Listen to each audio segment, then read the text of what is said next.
दोस्तों आज जो चैप्टर स्टार्ट करने वाले हैं उसका नाम है ग्रेविटेशन। तो हम फर्स्ट एडी समझेंगे व्हाट इज ग्रेविटेशन। चलिए समझते हैं। तो दोस्तों ग्रेविटेशन का मतलब होता है फोर्स ऑफ अट्रैक्शन, यानी यूनिवर्स में प्रेजेंट किन्हीं दो ऑब्जेक्ट के बीच जो लगने वाला अट्रैक्टिव फोर्स होता है, इसी अट्रैक्टिव फोर्स को हम बोलते हैं ग्रेविटेशन या ग्रेविटेशनल फोर्स बोलते हैं।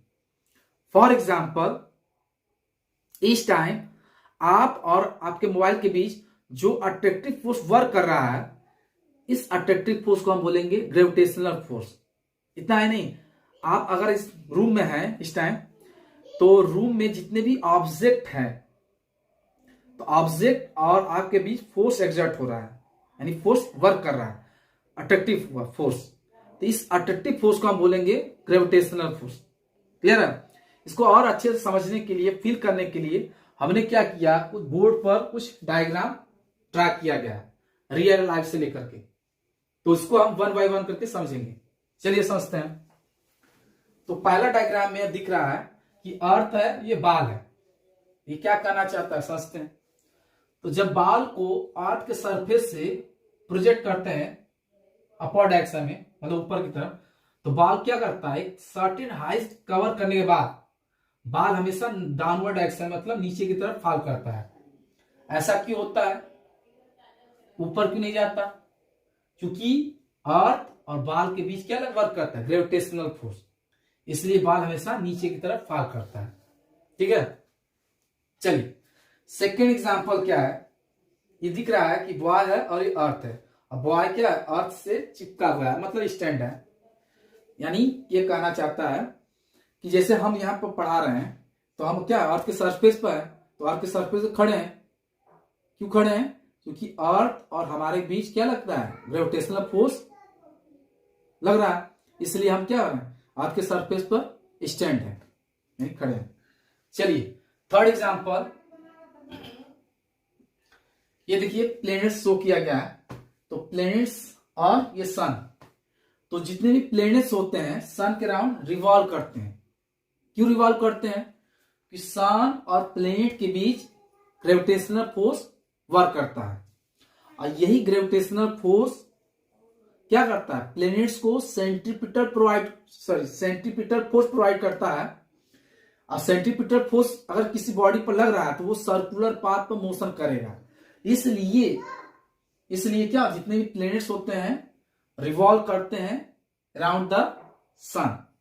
क्लियर है? यानी हम बोल सकते हैं जो ग्रेविटेशनल फोर्स है वो प्लैनेट्स को सेंट्रीपिटल फोर्स प्रोवाइड करते हैं। इसलिए भी जितने भी प्लैनेट्स होते हैं वो मूव करते हैं अराउंड द सन। क्लियर है? चलिए फोर्थ एग्जांपल क्या है। ये दिख रहा है बॉय है, और इसमें क्या है देखिए, हम समझाते हैं। जब किसी भी बॉल को या स्टोन को हम क्या करते हैं, अर्थ के सरफेस से हवा में फेंकते हैं, प्रोजेक्ट करते हैं, एयर में प्रोजेक्ट करते हैं, तो क्या होता है, ऐसा पाथ फॉलो करता है। ठीक है, मान लीजिए बॉल है, तो बॉल को प्रोजेक्ट किए, तो बॉल सीधे ऐसे चले जाना चाहिए, इस तरह अगर फेंक प्रोजेक्ट किए हैं। बट क्या होता है, बॉल क्या होता है, ऐसे पाथ फॉलो करता है। उसकी ट्रेजेक्ट्री क्या होती है, प्रोजेक्टाइल होती है। यानी जो पाथ है इसको बोलते हैं प्रोजेक्टाइल पाथ। ठीक है ना? तो आप देखेंगे कि कोई स्टोन को प्रोजेक्ट कर दिया तो ऐसा दिखेगा आपको पाथ। ठीक है, और बंदूक भी फायर करते हैं, बंदूक से गोली जो फायर करते हैं, तो कुछ देर बाद देखेंगे तो क्या उसका जो पाथ होगा वो इस तरह फॉलो करेगा। चलिए हमारा जो पांचवा एग्जांपल है, इसमें क्या है, ये सन है, ये समुद्र है। तो सन और समुद्र के बीच जो क्या लगता है, अट्रैक्टिव फोर्स लगता है, उसके कारण क्या होता है, लहरें जो उठती हैं। यानी लहरों का उठना क्या रीजन है, ग्रेविटेशनल फोर्स का रीजन है। ठीक है, ग्रेविटेशनल फोर्स वर्क करते हैं, इसलिए समुद्र में लहरें उठती हैं। चलिए देखिए, अब ग्रेविटेशनल फोर्स को रिटेन कर लेते हैं।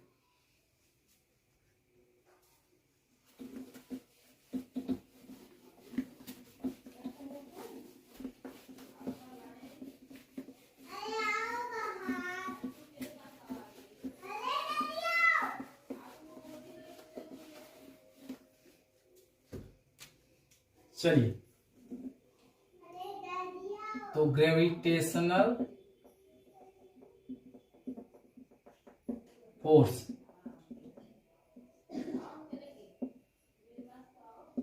रिटर्न करने से पहले हमने क्या किया, दो ऑब्जेक्ट ले लेते हैं और उसमें जो ग्रेविटेशनल फोर्स कैसे वर्क करेगा उसकी डायरेक्शन हम शो कर दे रहे हैं। तो उसके लिए हमने क्या किया, एक ऑब्जेक्ट लिया फर्स्ट, ये सेकेंड ऑब्जेक्ट, ठीक है, इसका डायरेक्शन इधर होगा। फर्स्ट ऑब्जेक्ट पर क्या होगा, सेकेंड का नाम जो फोर्स डायरेक्शन हुआ इस टाइप एफ जी, और सेकेंड में क्या होगा इस डायरेक्शन, मतलब अगर इसे राइट साइड बोलते हैं तो इसे क्या होगा लेफ्ट साइड बोलेंगे। क्लियर है? चलिए, तो ग्रेविटेशनल फोर्स होता क्या है, तो लिख लेते हैं, द अट्रैक्टिव फोर्स बिटवीन, ये क्या है, बिटवीन एनी टू, ये देखिए टू ऑब्जेक्ट है, टू ऑब्जेक्ट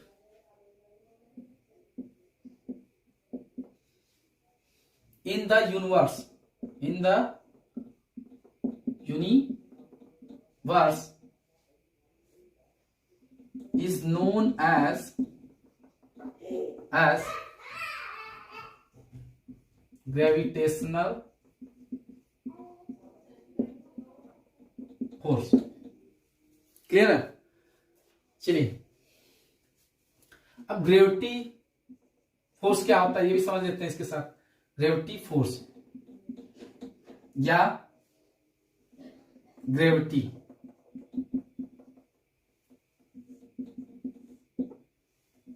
ठीक है, इसे ग्रेविटेशनल फोर्स से लिखा है, यहां पर ग्रेविटेशन लिख सकते हैं, ग्रेविटेशन।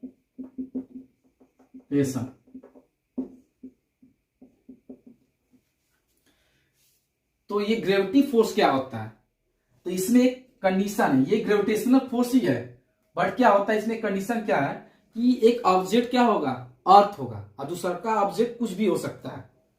यानी हम ड्रा कर लेते हैं, अगर हमारा फर्स्ट ऑब्जेक्ट अर्थ है, तो सेकेंड ऑब्जेक्ट यहां लिख देते हैं एनी अदर ऑब्जेक्ट होगा, ठीक है। तो इनके बीच जो अट्रैक्टिव फोर्स वर्क करेगा, यानी ग्रेविटेशनल फोर्स वर्क करेगा, उसी को हम बोलते हैं ग्रेविटी फोर्स या ग्रेविटी बोलते हैं, ठीक है। अब ग्रेविटेशनल फोर्स और ग्रेविटी फोर्स में डिफरेंस क्या है, तो अभी तो समझ में आ रहा है कि ये जो ग्रेविटेशनल फोर्स जो होता है उसी को हम ग्रेविटी फोर्स बोलते हैं, बट ग्रेविटी में एक कंडीशन होती है कि एक बॉडी क्या होना चाहिए, अर्थ होना चाहिए, और दूसरा का ऑब्जेक्ट कुछ भी हो सकता है। यानी इस बेस पर हम बोल सकते हैं कि ग्रेविटी फोर्स ग्रेविटेशनल फोर्स है, but gravitational force gravity force नहीं है, मतलब मे भी हो भी सकता है और नहीं भी हो सकता है, ठीक है ना। अगर अर्थ है तब होगा, अगर अर्थ नहीं है तो नहीं हो सकता, ठीक है ना। चलिए, तो इसका स्टेटमेंट लिख देते हैं, the attractive force between Earth and object, any object, तो force between Earth and any other object in the universe is known as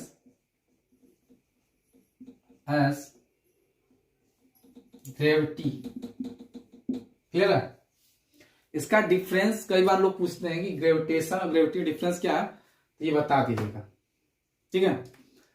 अब ये जो ग्रेविटी फोर्स यानी ग्रेविटेशनल फोर्स होता है, इसकी वैल्यू क्या होगी, मतलब मैग्नीट्यूड क्या होगी, तो इसको डिटरमाइन किया था न्यूटन ने।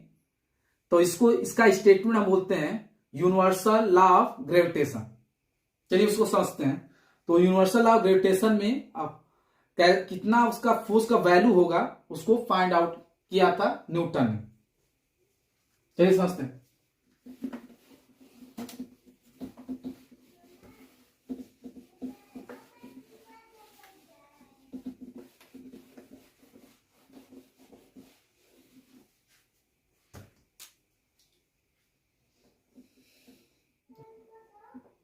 यूनिवर्सल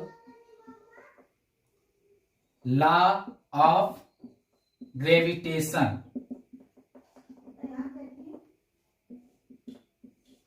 ठीक है, तो इसके लिए मैंने क्या किया, दो ऑब्जेक्ट लिया, ये फर्स्ट ऑब्जेक्ट, ये second object.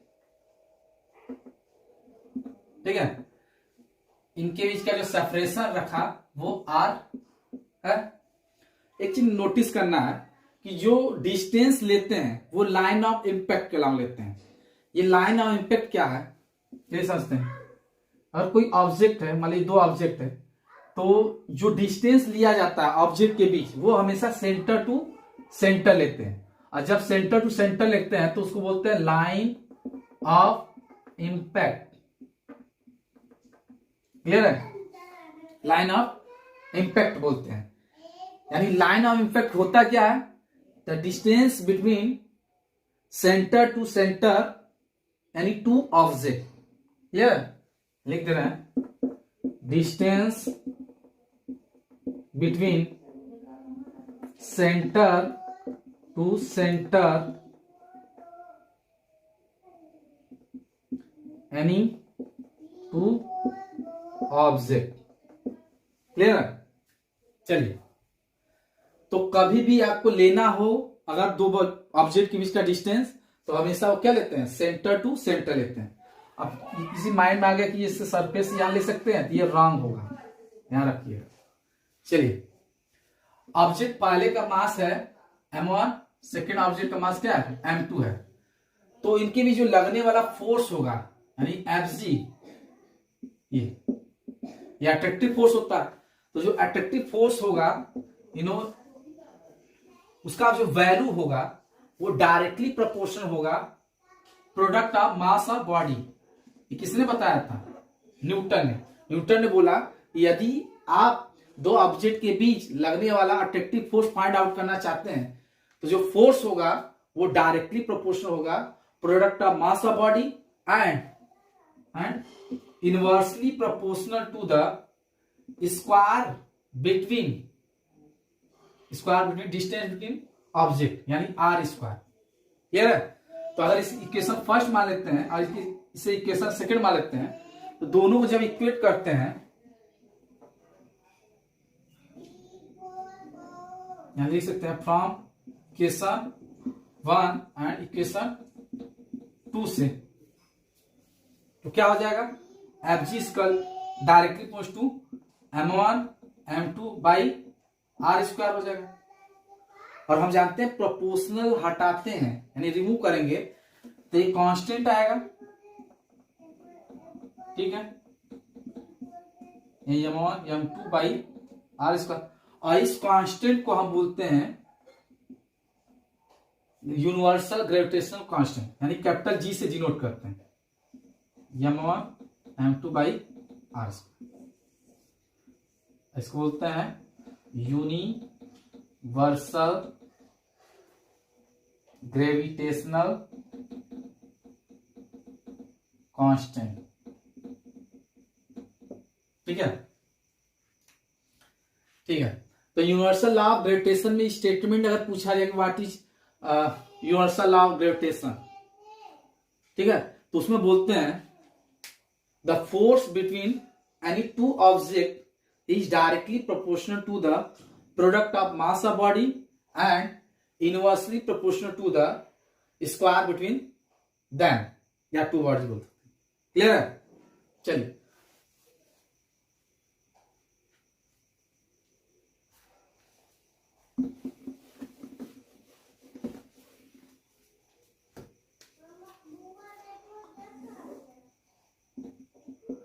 Fg equal to G m1 m2 by R square. इसके लिए कुछ जो पॉइंट है, कुछ इंपॉर्टेंट पॉइंट है वो नोट कर देता हूं यहां पर। तो Fg का यूनिट अगर पूछा जाए तो क्या बताएंगे आप, तो Fg की यूनिट मतलब ये फोर्स है, अब फोर्स की यूनिट क्या होती है, न्यूटन। इसकी एसआई यूनिट क्या हो जाएगी, न्यूटन। ठीक है, कैपिटल एन। एक चीज ध्यान रखिए, कभी भी अगर साइंटिस्ट के नाम पर यूनिट है तो यूनिट लिखते समय अगर साइंटिस्ट का नाम लिख रहे हैं पूरा कंप्लीट तो पहला लेटर स्मॉल लिखेंगे, ठीक है। और अगर उसका सिंबल यूज कर रहे हैं तो पहला लेटर कैपिटल लिखेंगे, जैसे इसे आप चलिए। एफजी की सीजीएस यूनिट क्या हो जाएगी, सीजीएस यूनिट, तो फोर्स की सीजीएस यूनिट क्या होती है, डाइन होती है, यहाँ डाइन रख देंगे, यहाँ क्या हो जाएगा डाइन, यानी डी हो जाएगा। और हम जानते हैं कि 1 न्यूटन इसका टू टेन पावर 5 डाइन होता है, क्लियर है। आप फोर्स वाले चैप्टर में पढ़ चुके हैं, force and law of motion में ये रिलेशन फाइंड आउट किए होंगे वहां पर। चलिए, अब force vector quantity, scalar quantity, तो फोर्स वेक्टर क्वांटिटी है, ये भी क्या है, वेक्टर क्वांटिटी है। F G vector quantity, vector quantity. जो एफ जी है यानी ग्रेविटेशनल फोर्स जो होता है बहुत लॉन्ग रेंज फोर्स है, यानी काफी दूर तक वर्क करता है। लॉन्ग रेंज मतलब इनफाइनाइट तक बोल सकते हैं। तो लेकिन ये क्या है, बहुत ही वीक फोर्स होता है, ठीक है ना। यहां लिख देते हैं F G long range force, but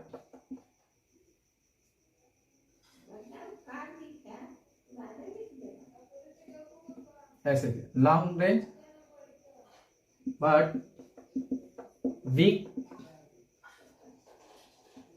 force, clear है। जो एफजी होता है ये नॉन कांटेक्ट फोर्स है, यानी बिना कांटेक्ट में आए ही क्या होता है, इसमें फोर्स वर्क करता है। यहां लिख सकते हैं FG is non contact force.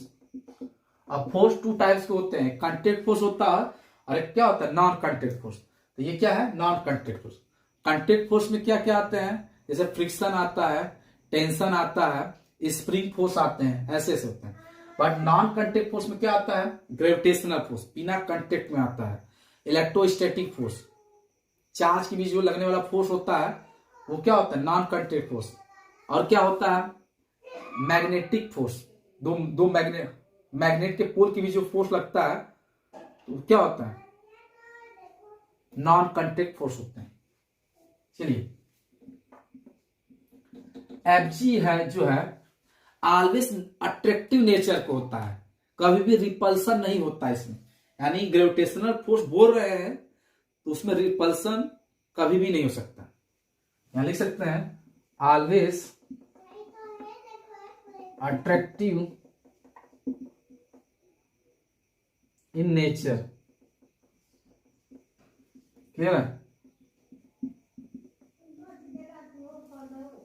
FG जो होता है वो एक्शन रिएक्शन लॉ को फॉलो करता है। कैसे फॉलो करता है, देखिए, जब पहला ऑब्जेक्ट है, पहला ऑब्जेक्ट ने क्या इस पर एक्शन किया होगा तो दूसरे ऑब्जेक्ट ने क्या रिएक्ट किया होगा, क्योंकि दोनों एक दूसरे का अपोजिट है। तो ये एक्शन किया, इधर इधर रिएक्शन किया, इक्वल एंड अपोजिट फोर्स यहां पर लिख सकते हैं। तो यहां क्या होता है, ये लिख सकते हैं obey action reaction law, F G equal to, पहले ऑब्जेक्ट को मान लेते हैं एफ जी 1 है तो माइनस एफ जी 2, क्लियर है, equal and opposite force. F G जो होता है इनवर्स स्क्वायर लॉ को फॉलो करता है। देखिए इनवर्स स्क्वायर लॉ को फॉलो कर रहा है कि नहीं, यहां लिख सकते हैं एफ जी जो है ओबे इनवर्स स्क्वायर लॉ, यानी F G inverse equal to R square. क्या कहना चाह रहा है, अगर आर को इंक्रीज करेंगे तो फोर्स डिक्रीज करेगा, या फिर आर डिक्रीज करेंगे तो फोर्स इंक्रीज करेगा। हमेशा अपोजिट रिएक्ट करेगा। तो इसलिए बोलते हैं इनवर्स इसको लॉ को क्या करता है, ऑबे करता है। ये सेंट्रल फोर्स है बोल सकते हैं, क्योंकि लाइन ऑफ इम्पैक्ट के लॉन्ग लगता है हमेशा, तो बोल सकते हैं F ji is a central force. Clear है। और इंपॉर्टेंट पॉइंट थोड़ा सा, जो एफ जी जो होता है वो कंजर्वेटिव फोर्स होता है, कंजर्वेटिव फोर्स। अब ये कंजर्वेटिव फोर्स क्या है, तो दो ऑब्जेक्ट के बीच जो फोर्स लगता है वो पाथ पर अगर डिपेंड नहीं करता है तो उसे बोलते हैं, पाथ पर डिपेंड नहीं करता, वो क्या उसका वर्क डन पाथ पर डिपेंड नहीं करता है तो उसे बोलते हैं कंजर्वेटिव फोर्स। इस एग्जांपल समझाते हैं। जैसे मान लीजिए कोई ऑब्जेक्ट, फर्स्ट ये ऑब्जेक्ट है और ये सेकेंड ऑब्जेक्ट है, तो इसका पाथ, तीन पाथ ड्रा कर लेते हैं। एक ऐसा पाथ है, एक कर्व पाथ है, एक लहरिया के ऐसे करके पाथ है। तो फर्स्ट पाथ ये क्या है, फर्स्ट सेकेंड और क्या है, थर्ड पाथ है। तो इसके कारण जो वर्क डन होगा W1, इसके कारण W2 और इसके कारण W3। तो जो वर्क डन होगा W1, W2 एंड W3 इसका टू क्या होगा, इक्वल होगा। क्यों इक्वल होगा, क्योंकि पाथ पर डिपेंड नहीं करता। तो कंजर्वेटिव फोर्स का क्या होता है, कंजर्वेटिव फोर्स अगर आपसे पूछा जाए कंजर्वेटिव फोर्स होता क्या है, तो जिसका ऐसा फोर्स जो क्या हो, पाथ पर डिपेंड नहीं करता है उसका वर्क डन। अगर वर्क डन निकाला जाए तो उसका पाथ पर डिपेंड नहीं करे, तो ऐसे फोर्स को बोलते हैं क्या, कंजर्वेटिव फोर्स बोलते हैं। क्लियर। चलिए देख लीजिए, नोट कर लीजिए।